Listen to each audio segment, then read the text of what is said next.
the Daily Ramble podcast. Hello Hammers fans, David Moyes here and you're watching Claret and Booze. Don't forget to like and subscribe.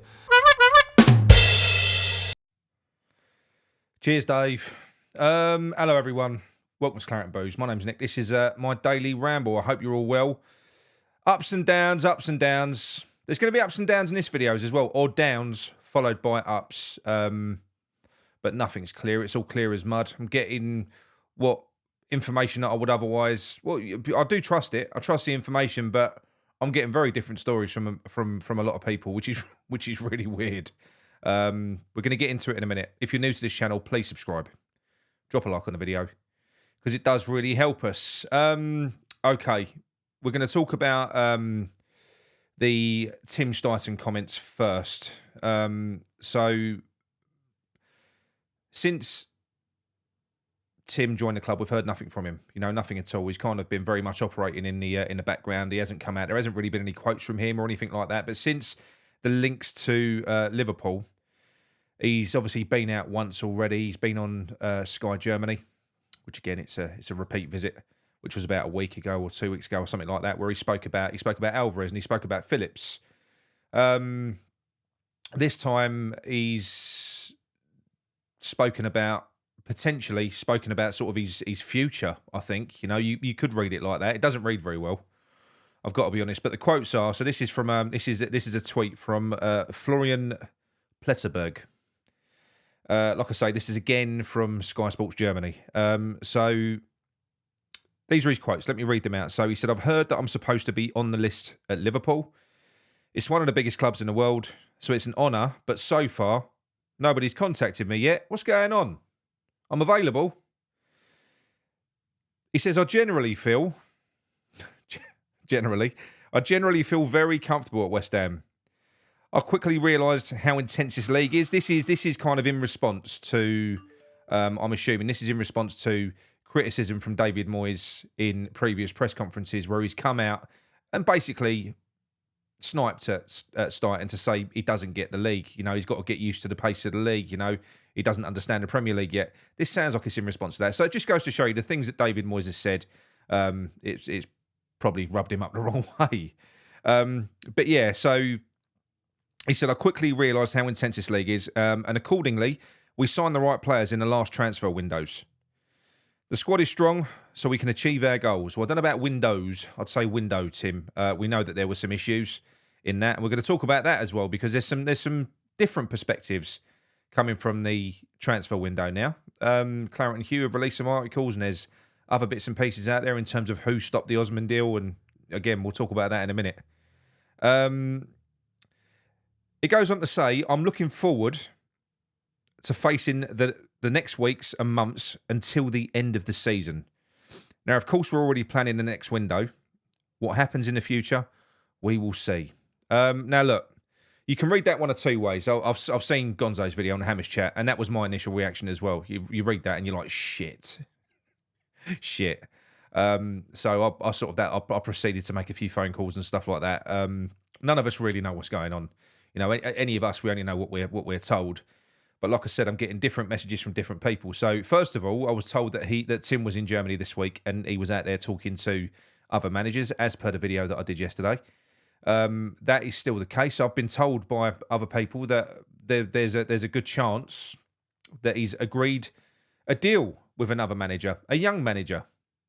This is what I'm being told. A young manager and a top name. Don't know who that is. I mean, if it's a young manager, that probably rules out Fonseca, Rose, Alexandra. What's his name? Oh, you know what I mean, from Union SG, the other German. Who's left? You know, we're going to start dreaming of Xabi Alonso again. I don't know. Bruno Amorim, managers like that. I don't know. All the only information I got was top name, and young, and it's for the summer. But no name. So don't know. No idea. But again, could all be nonsense. It could be my source being led down a path because I've heard different things from other people. I've had information now that Tim Steiten is frustrated, is incredibly frustrated with David Moyes, and what he feels is that he does like the project at the club, or what he feels is his project. I don't know whether Sullivan's got that in mind, but he wants to fulfil that. So David Moyes has been coming out in the media, shooting his mouth off. He uses the media to his advantage. He does. So maybe what he said, I wouldn't be surprised if Tim is just doing the same, i.e., I'm not being funny. Liverpool are after me. He's making Sullivan aware. Liverpool are after me. It sounds like a bit of an ultimatum because it might not just be David Moyes has got to go. That's clearly going to be one of the caveats, but it's got to also be I play a part in bringing that next manager in. You know, he's not going to want to work with somebody that Sullivan plonks in there again. No, he's got to play a massive part in recruiting this manager. So I'm assuming what it is a little bit of an ultimatum, a veiled threat to Sullivan. This is what I'm hoping, and this is what I've been told. It could be what that guy's hoping as well. But it does make sense. It could be that he's playing the club at their own games in the media, and he's basically come out and said, look, it's either Moyes or me, and I want to choose the next manager. Because David Moyes can't stay. With or without Tim, he cannot stay. Can't. I've been through all the facts over and over again in terms of what a shitty situation we're in, especially in this summer. We're going to have to do another mass rebuild. We've got to spend a lot of money. We've got to get it right. We've got to get it right. David Moyes hasn't got it right. He's spunked so much money. Sullivan has spunked so much money. They've got it wrong time and time again. We are not, squad-wise, where we should be for a team that have spent 500 million in the last 4 years. Nowhere fucking near. Nowhere near. It's been spent poorly. The money was spent incredibly well in the last window. Not the last one, the one before, in the summer. That is what we want more of. You know, that is how you spend money. That's how you grow. It's important that Tim stays. He has to stay. Because I do think that, obviously, with Moyes moving on and with Tim going, all we're going to do is go out and we'll get another manager. It'd be good. It could be good for a couple of years, but we're still going to be locked in this same situation. I've been kind of... I'm infatuated with the idea of having this club that is run properly all of a sudden, which is why I've attached myself so much to Tim Stein. I was so over the moon with that appointment. It was a brilliant appointment. It was the first time that we've looked like a professionally run club for an awful long time. We don't want him to go. We need him to stay. We need him to have control. We need him to drive us forwards. He's got a clear vision. Sullivan hasn't. He's short-sighted. He's a diverer. He's a fucking idiot. Just by virtue of the fact that we are where we are now. He's an idiot. You know, it was a year ago today that David Moyes did his Diary of a CEO podcast, and that was in response to a load of disgruntlement where people wanted him out. It was just after the Christmas, wasn't it? People wanted him out. They wanted him gone. Deep down, I'd really like to say I'm trying to make West Ham better. And it used to always do. All the people... And I was a manager at Everton, I was manager at Man United and other clubs. Folk would say, you get a flaky West Ham, you know, they're not that reliable and you don't know what West Ham team's going to turn up. Well, I want to change that culture. There's so much room for improvement at West Ham. You know, I think it's got great potential to improve. And I hope that I get the opportunity to keep it going. We've had a couple of really, really good years. Success for West Ham. It's been success, and it's how we continue that success now, how we build on it. And I think if you're in business, I think you'll accept it. You know, quite often you have a couple of years or a good year, and then you might not have it quite so good because of we're a little bit like that at the moment. So I'm hoping that culturally, I think we have changed. I think we've changed a load of things at West Ham. We're not milky. We're not flaky. I think there's a different atmosphere in East End of London regarding how people see West Ham. Well, this has been 2 years now, a year on, and we're having this same conversation. He had Everton, Aston Villa, Fulham as his last chance saloon games. He's on his last 4 games again. How can you keep arriving back at this fucking point? It's doomed to fail. It's going to fail. Just move on. Because I'm kind of, when you look at it and you look at the facts, you think to yourself, even Moyes, you ain't up to this job, mate. Just walk away. Have some fucking dignity. I don't understand it. And all of this could have been avoided. It could be. I've said this before. Getting Tim starting in the summer was a great move. But this idea that you could play this game and burn through a season and hope that no damage is done was fucking ridiculous. You're going to have players that are going to become disenchanted. If things keep on going and spiralling, we've already seen Kadu stop throwing his arms up in the air. You can guarantee he was on the phone to his agent after that game. Too many more games like that he will be. We've seen it before. Once players become disenfranchised with a club, it takes more than a manager change to fucking repair it. So you can't just run this. I don't know whether in Sullivan's mind, because he's so scared of the media, that he needs and wants David Moyes to fail so that it looks like he's got a good excuse to get rid of him. It can't be that pathetic, can it? Not really. Can't you just be proactive, you little fucking idiot? Just get rid of him. Because you're pissing everyone off. Apparently the Ibrahim Osman deal that we all blamed on Sullivan, apparently Sullivan pulled the plug because Steiten, Noble and Moyes could not agree on that target. Steiten and Noble wanted the player. Moyes said no, no, no. Sullivan pulled the pin, pulled the pin. Apparently that is what happened. We also know that he said no to Zaha as well. The guy's a fucking moron.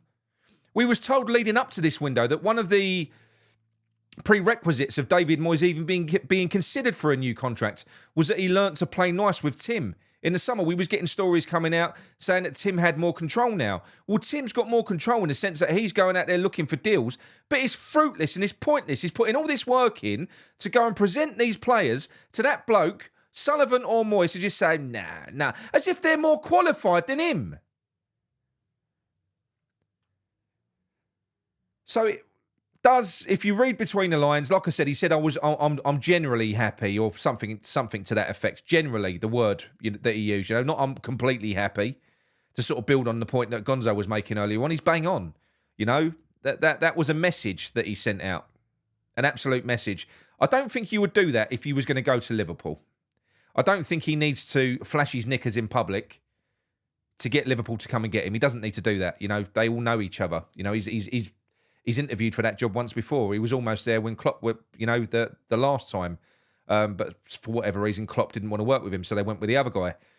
But yeah, the fact is that they don't need to play this game to get themselves into a job.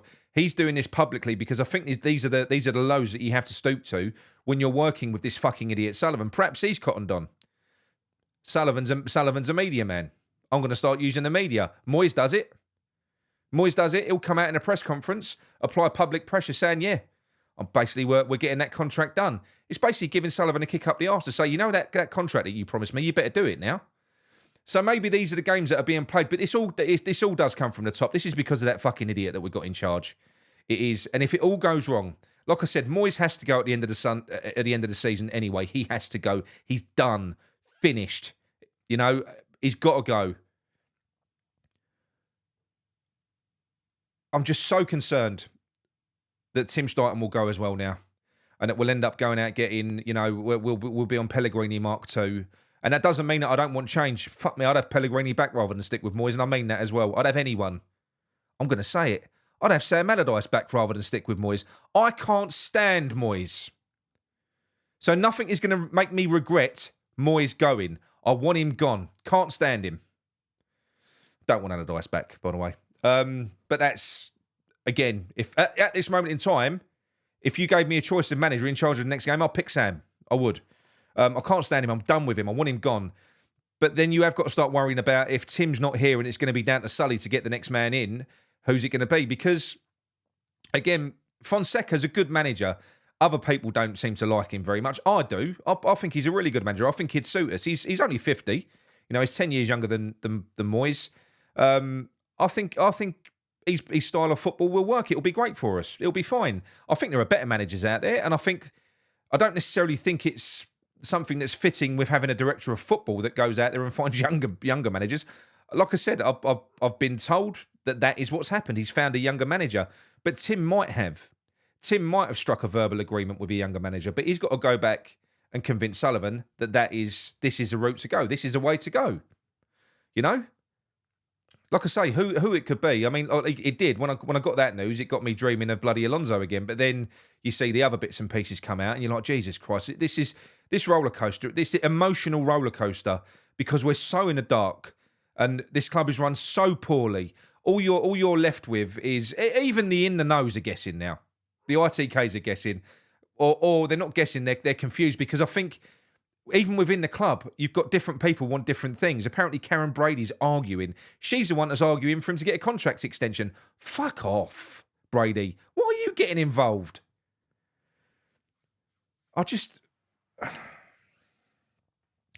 Yeah, I'm very, very concerned. Very concerned at this point. But like I said, I do think that it could be the other way. I do think it could be the other way. It could be the fact that Stuyton is playing games, but we're going to be on the edge of our seats, on our seats until the end of the season and beyond now, until we're into the next season now, because it's not knowing. It's just this fucking uncertainty all the time. And why has it got to be like this? Why is, because if he does this, if he does throw this opportunity away with Tim Stuyton, the only reason Stuyton would go is if he isn't being given the tools to do his job properly. He'll be gone. And it sounds a little bit like he's getting frustrated. That's the only reason he would move on to Liverpool. Directors of football are not players and managers. I've said it before. They're not going to lift trophies. They want projects. They want backing. They want to realise their vision and they want to work for someone that's going to allow them the platform to be able to do that. The only way he leaves is if Sullivan is getting involved and he's getting in his way. So if Sullivan fucks this up, we ain't going to get another opportunity like this again. Not under Sullivan. We're not. This is last chance saloon with Sullivan, as far as I'm concerned. It could all go so differently. It could. Next season could be amazing. We could have Tim Stuyton, the new manager, big transfer kitty, rebuild, beautiful, go again. Or we could just have Sullivan as our director of fucking football again. God. Just really frustrated. I just wish we had some sort of clear messaging, some sort of clear guidance from somewhere, just to let us know what the fuck is going on, because we are a rudderless ship at the moment. Sullivan doing what he's doing at the moment, and that's just basically doing what he did last year, and he's just rolling the dice. That's all he's doing. He's hoping in the next 4 games, Moyes is going to get some results, just so that he can coast us through till the end of the season with a respectable finish. That's what he's hoping for. He'll sack him if we go out of Europe and we keep on losing in the league. But then the league's dead. The season's dead. You fucked it.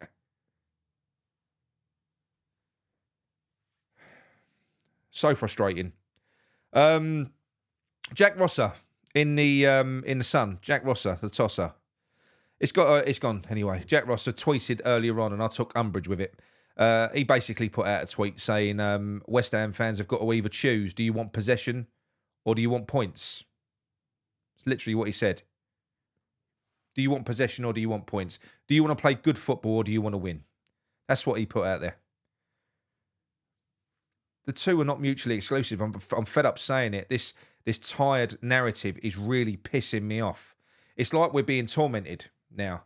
The fan divide is being maintained. It is. The longer this goes on, it's so toxic and divisive for this fan base. The ones that are Moyes in are not for turning. The ones that are Moyes out are not for turning now. Both sides, that's it. They've made their minds up. The only thing that can stop this is a change. We need a fucking change now. And then we just got to hope that it's a positive change. If Tim remains here, it will be a positive change. If Tim moves on, then it's all up in the air again. But it's all up in the air at the moment. It's up in the air now. It's just, yeah, I don't know. Yeah, I did say there was going to be some good news to this, but there's not really, is there? Not really. Like I say, it could all be nothing, but I don't know. I'm just pissed off moaning, and I'm pissed off worrying.